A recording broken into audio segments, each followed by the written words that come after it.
is Rabbi Deborah Blausten from the Movement for Reform Judaism. Woo!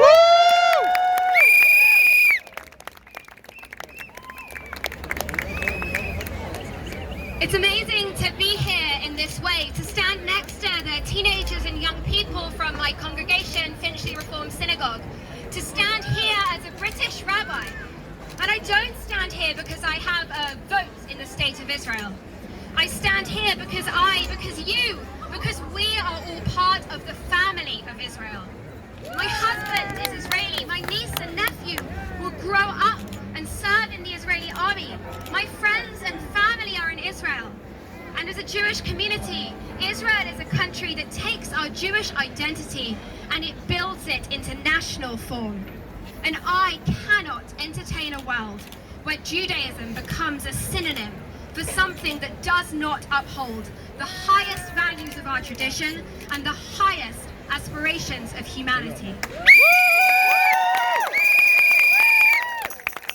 stand here in solidarity with the protesters in Israel who understand that this dangerous coup is a seismic one, that it will forever change, forever undermine Israel's democratic character, forever change the institutions of its democracy. I'm here, although I've given it to Jesse, as are many others, holding the same signs as our colleagues in Israel and in the Israeli reform movement. Our movement acts through its political arm to use the systems and structures and safeguards of Israeli law to uphold the rights of and nurture both the Jewish and the democratic character of the state.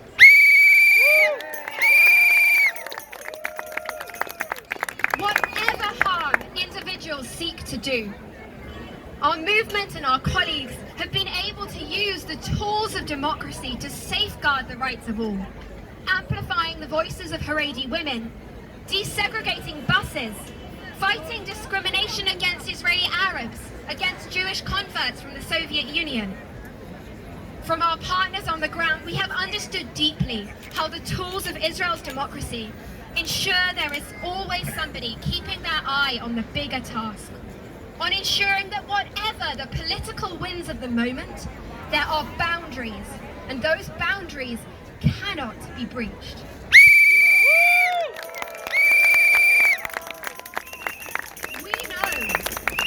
We know what the Supreme Court protects, and it leaves little doubt about the values that drive those who seek to drive away its power.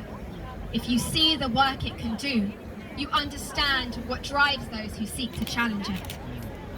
I wonder how those who built the state of Israel and those who came before them holding the Jewish people together for generations would feel in this moment. I wonder how they would feel knowing what we know of what the Supreme Court and the Israeli judiciary can do to safeguard human rights. Knowing the way that the Knesset was physically built to reflect the highest aspirations of the judicial system. And knowing that despite all that has been built, there are those who for their own political and personal gain, and blinded by a commitment not to eternity, but to the messy politics of now, by ego and ideology, seek to undermine all that has been built.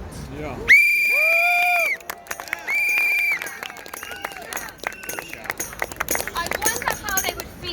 Knowing that there is a minister in the government who has had Baruch Goldstein's photo on his living room wall.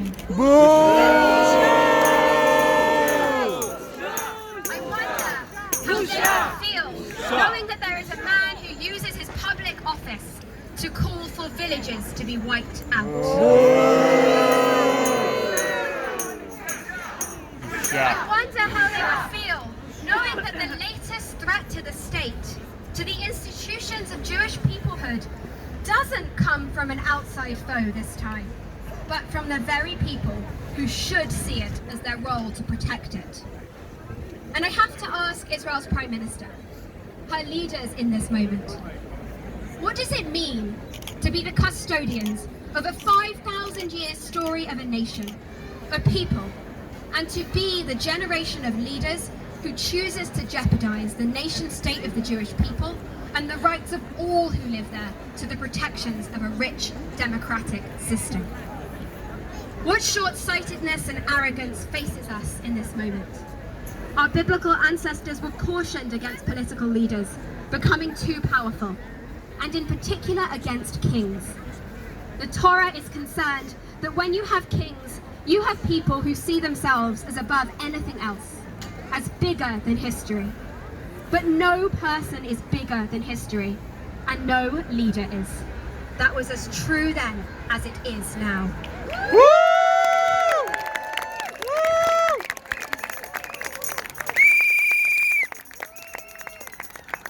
We know that we stand on the precipice, and that we fear that there is no going back from this moment. That if allowed to continue, the Israel that will emerge from this process is an Israel that is on the race to the bottom, that chooses the path of fundamentalism, of theocracy and authoritarianism over democracy and over its place in the family of nations that seeks to build a more just world. Shame! That fate compels us all, Israeli, Jewish, human, not to stand by and allow this to happen. Anything that we can do to grasp onto the Israeli and Jewish future and to stop it hurtling off a cliff, we must do. Woo! We have to speak up. We have to fill every street, every place that these people go. We have to help them understand the consequences of their actions, and we have to stake our claim in our shared future. We have to hold fast so that the narrow interests of a few people in a short moment in time do not leave a lasting rupture in the Jewish people and a scar on who we are. Yeah!